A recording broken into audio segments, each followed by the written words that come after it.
قال المؤلف رحمه الله تعالى وأدام النفع به وببركة علومه وبكم في الدارين آمين رضي الله عنكم. Dari wajah tasmiyah apa dari asma? Wajah tasmiyah. Qala wajhu tasmiyah. Amma tasmiyatuhu bil Qur'an faqad jaa fi ayatin katsirah minha qauluhu ta'ala qaf wal Qur'anil Majid wa qauluhu ta'ala inna hadzal Qur'ana yahdi lillati hiya aqwam. Wa amma tasmiyatuhu bil Furqan faqad jaa fi qaulihi ta'ala tabarakalladzi nazzala al furqana ala 'abdihi liyakuna lil 'alamin nadhira. Wa amma tasmiyatuhu bit tanzil fa fi qaulihi ta'ala wa innahu latanzilu rabbil 'alamin nazala bihi ar-ruhul amin. Wa amma tasmiyatuhu bidzikr fa fi qaulihi ta'ala inna nahnu nazzalna adh-dhikra wa inna lahu lahafizun. Wa amma tasmiyatuhu bil kitab fa fi qaulihi ta'ala hamim wal kitabil mubin inna anzalnahu fi lailatin mubarakah. Allah. Ada enggak susunan Al-Qur'an yang tidak indah? Bahasanya, peletakan kata-katanya bersajak seperti sajak ya.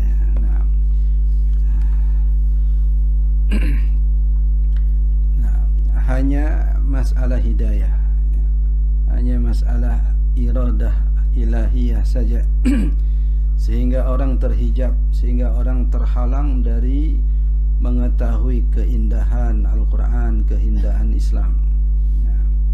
Ashkurullah ta'ala. Makanya sahabat Nabi SAW walaupun pengorbanan mereka untuk agama luar biasa, tidak ada tandingannya, dan itu bisa dilihat dari kadar nilai pahala yang mereka dapatkan. Nah, satu mud yang mereka sedekahkan tidak akan bisa kita saingi walaupun kita bersedekah sebesar gunung Uhud emas, tidak akan bisa menyaingi. Itu gambaran kadar pahala mereka di sisi Allah Subhanahu wa taala. Yang walaupun demikian tidak henti-hentinya mereka bersyukur atas nikmat iman yang Allah berikan. Nah, jalasna nadhkurullah ala ma manna bihi alaina minal Islam. Ya Rasulullah, kami duduk-duduk di masjid ini tidak lain dan tidak bukan melainkan untuk bersyukur atas nikmat Islam yang Allah anugerahkan kepada kami. Kunna dullalan fahadani Allah. Kami ini dahulu sesat, kemudian Allah beri hidayah kepada kami. Kunna mutafarriqin fa'allafana Allah baina qulubina. Dahulu kami bercerai-berai, saling berperang, kemudian Allah satukan hati-hati kami. Kunna 'alatan fa'aghnahumullah. Dahulu kami miskin, terbelakang, kemudian Allah kayakan kami. Dan utamanya kunna adhillah fa'azzanallah. Dahulu kami hina karena menjadi bangsa jahiliyah, kemudian Allah muliakan kami dengan Islam. Jadi waktu-waktu yang mereka habiskan itu untuk bersyukur. Bahkan amalan yang mereka lakukan itu juga wujud syukur ya. Afala akuna abdan syakura. Itu yang ditanamkan oleh baginda Nabi SAW ya. Nikmat ya, baik nikmat yang kita minta ataupun nikmat yang kita minta ya. Yang tidak kita minta, Allah anugerahkan kita nikmat iman, nikmat Islam ya. Bahkan maktub fi alamil arwah ya. Sesiapa yang akan beriman dan sesiapa yang akan kufur kepada Allah SWT ya. Nahmadullah ala anistafana min ahli Islam ya. Kita bersyukur karena Allah pilih kita min ahli Islam. Nah, tayyib. Wa nashkurullah ta'ala anistafana li ahli Islam min ahli sunnati wal jamaah ya. Sudahnya Allah anugerahkan kita nikmat Islam, kemudian Allah Subhanahu wa taala golongkan kita, masukkan kita, himpunkan kita ke dalam golongan Ahlus Sunnah wal Jamaah ya. Yang di dalamnya tu kibar ulama min ladun ashabin Nabi sallallahu alaihi wasallam ila yaumina hadza. Ada nashkurullah taala ala hadhihi ni'am.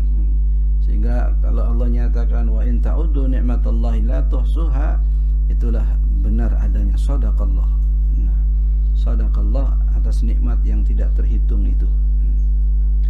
Dan begitulah juga dengan nama-nama Al-Quran yang Allah Subhanahu wa ta'ala secara khusus sebut di dalam Al-Quran dengan berbagai macam nama. Tapi semua nama itu betul-betul representatif, betul-betul mewakili, betul-betul menggambarkan hakikat Quran itu sendiri. Disebut dengan Al-Quran karena memang ia bacaan yang mulia, bacaan yang agung, bacaan yang diulang-ulang, yang membacanya atau banyak membacanya tidak akan menimbulkan kebosanan. Ini satu-satunya bacaan yang jika dibacakan kepada orang sakit sembuh. Coba bacaan lain kalau dibaca kepada orang sakit meriang. Nah, ini bacaan yang kalau dibacakan kepada al-mahmum, orang yang gelisah, orang yang gundah gulana, maka akan muncul kesenangan dalam hatinya, keceriaan pada dirinya. Nah, tayyib.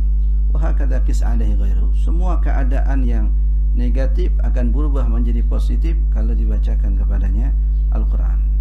Yang tidak senang dengan Al-Quran cuma syaitan. Yang tidak senang dengan Al-Quran cuma syaitan. Baik itu syaitanul ins maupun syaitanul jin. Tidak senang dengan Al-Quran. Coba kadang kita walaupun mengaku senang kepada Al-Quran, cinta kepada Al-Quran, terkadang mengesampingkan Al-Quran, terkadang meninggalkan Al-Quran. Padahal sekali saja kita rasakan kenikmatannya, itu kenikmatan yang luar biasa. Sepatutnya secara naluri sifat syahwani yang ada dalam diri manusia, orang terkadang lebih mudah merasakan kenikmatan dosa daripada kenikmatan taat kepada Allah SWT. Begitu sudah bertahun-tahun baca Quran, tapi merasakan kenikmatan membaca Al-Quran itu rasa-rasanya sulit.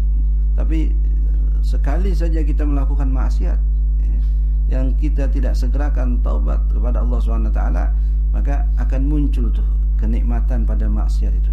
Kemudian ingin terulang lagi, ingin terulang lagi.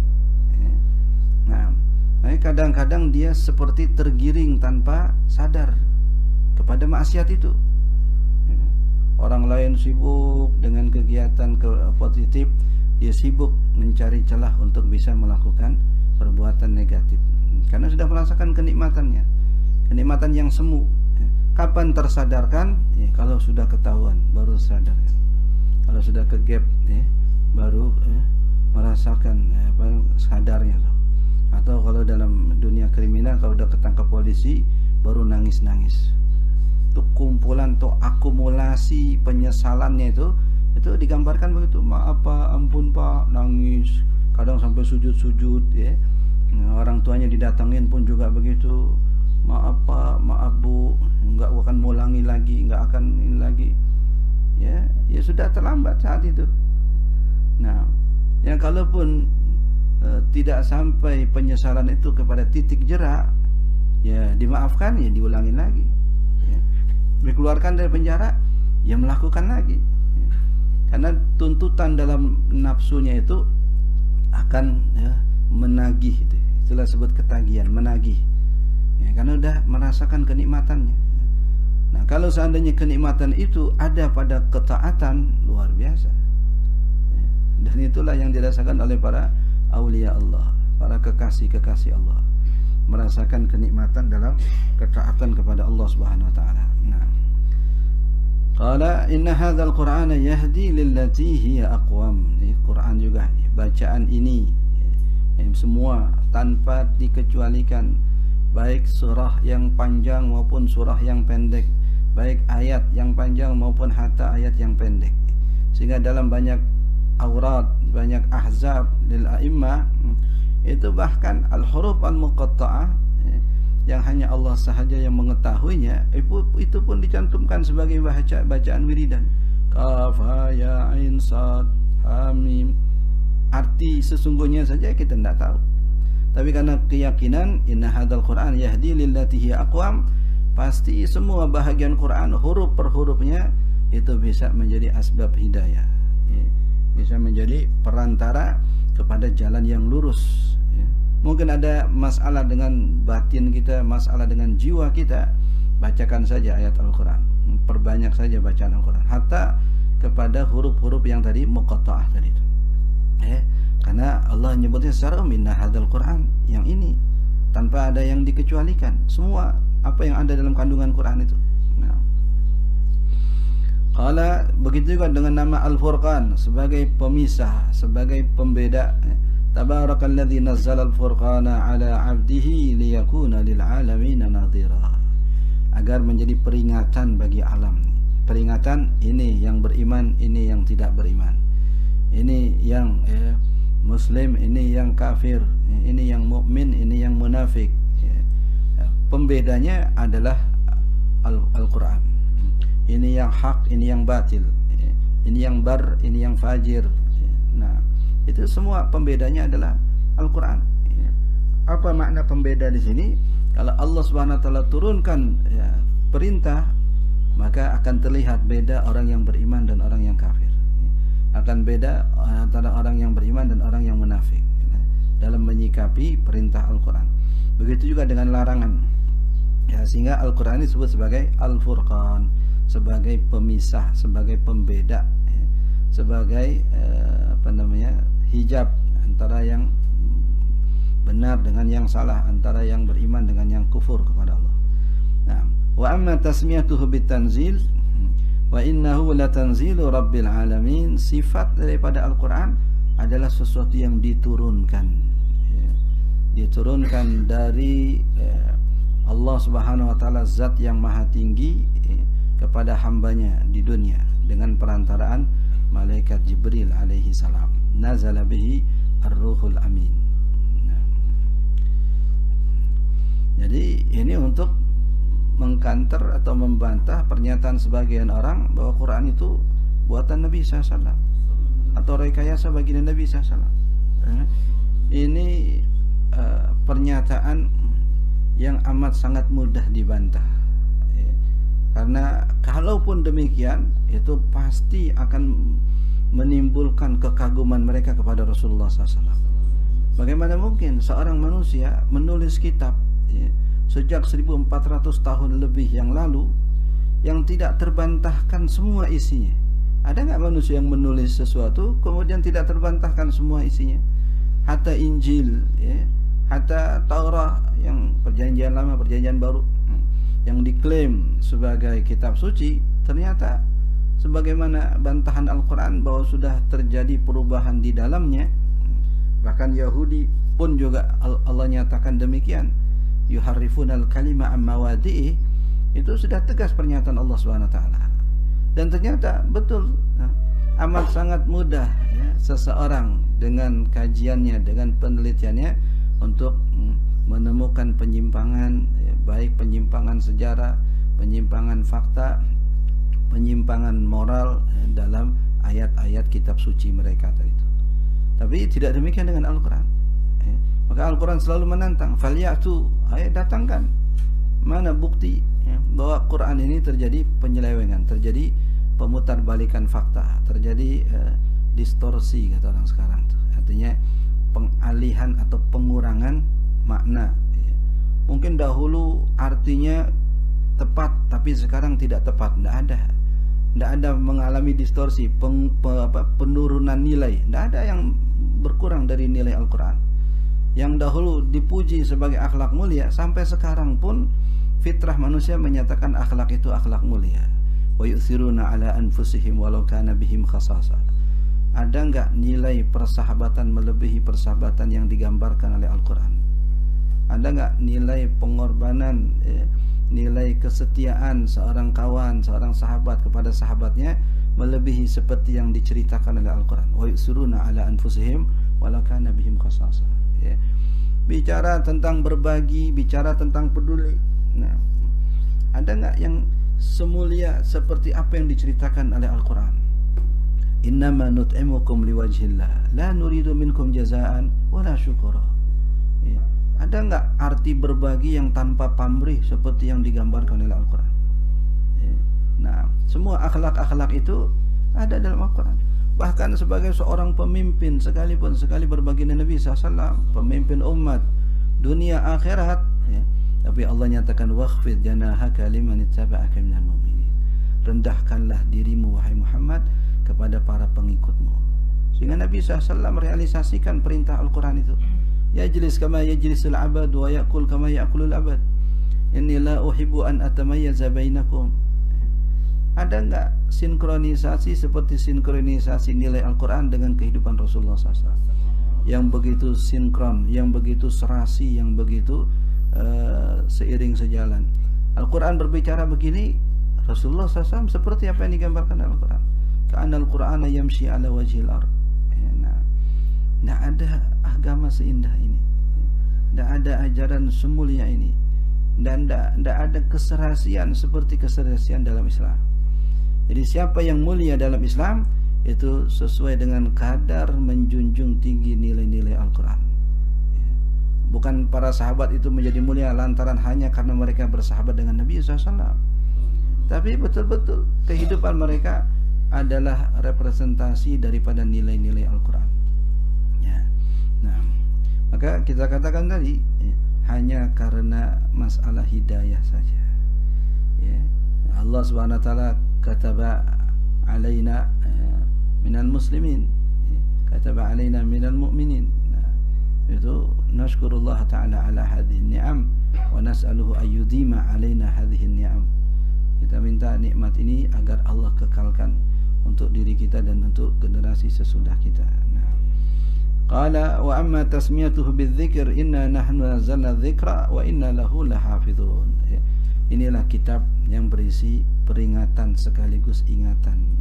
Ingatan untuk apa kita diciptakan, ingatan kemana nanti kita akan kembali, ingatan tentang hakikat kehidupan, ingatan tentang makna penghambaan diri kita kepada Allah Subhanahu wa taala. Ingatan yang begitu indah, ingatan yang begitu serasi dengan hati manusia, yang ketika dibacakan kepadanya ayat Al-Quran, hati sekeras apapun akan lumer, akan luluh, akan tunduk di hadapan kebesaran ayat-ayat Al-Quran. Nah, dan bersyukurnya lagi Allah Subhanahu wa taala menjaminkan bahwa Quran ini, kitab peringatan ini, Allah akan jaga, Allah akan pelihara kesuciannya, kemuliaannya, sehingga tidak ada satupun tangan manusia, baik sendirian maupun berkelompok, yang sanggup untuk menistakan kesucian Al-Quran. Kalaupun ada sebagian orang mengutak-atik atau berusaha untuk menjelek-jelekan Al-Quran, fa innal wabala alaih, maka kejelekan itu akan kembali kepadanya. Nah, karena Allah sudah janjikan bahwa kitab ini akan dijaga, Allah akan dipelihara dengan melibatkan umat, ya. Sehingga siapapun yang bertekad ingin berkhidmat kepada Al-Quran, Allah mudahkan jalan untuknya. Walaqad yassarnal Qur'ana lidzikri fahal min muddakir. Allah kasih fasilitas. Masalah dan niat berkhidmat kepada Al-Quran, Allah berikan jalan, Allah mudahkan segalanya. Nah, yang kadang dalam pandangan atau penilaian manusia itu dianggap sebagai sesuatu yang mustahil. Nenek-nenek 82 tahun ngapal Quran. Nenek-nenek 82 tahun hafal Al-Quran, atau baru mulai menghafal Al-Quran sampai kemudian hatam Al-Quran. Nah, anak kecil tidak sedikit yang juga hafal Quran. Bahkan penyandang ODGJ, orang dengan gangguan jiwa, baik parah maupun yang belum parah, itu bisa juga ngapal Al-Quran, atau orang dengan kelainan, Nah, di Mesir ada orang, ada bicaranya susah, diajak berpikir juga susah, tapi coba tanya ayat Al-Quran, dia tahu posisinya, dia bisa melanjutkan ayat sebelum dan sesudahnya. ODGJ. Nah, kita saja yang mengaku sebagai orang yang sempurna tapi kurang sempurna. Mereka orang yang dianggap tidak sempurna, tapi di sisi Allah paling sempurna. Justru ketidaksempurnaannya berguna baginya. Ini syibh ghairu mukallaf, ya. Syibh ghairu mukallaf, tapi interaksi dengan Quran luar biasa. Di Indonesia ada juga yang begitu, anak kecil pakai kursi roda, ya, orang menganggapnya sebagai punya kelainan, ya, motoriknya, ya, lambat berpikir, tapi kalau ditanya ayat Quran, hatta posisinya pun dia tahu. Nah, ya. Ini keajaiban Al-Quran, ya.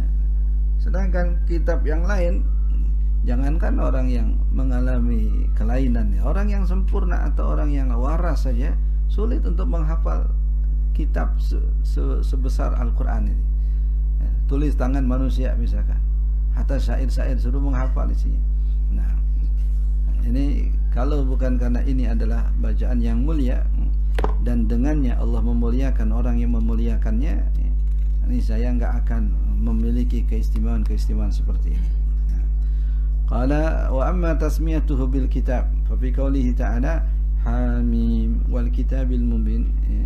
Ini adalah kitab yang agung, ini adalah kitab yang mulia, ya, diturunkan oleh Allah Subhanahu wa taala di malam yang mulia.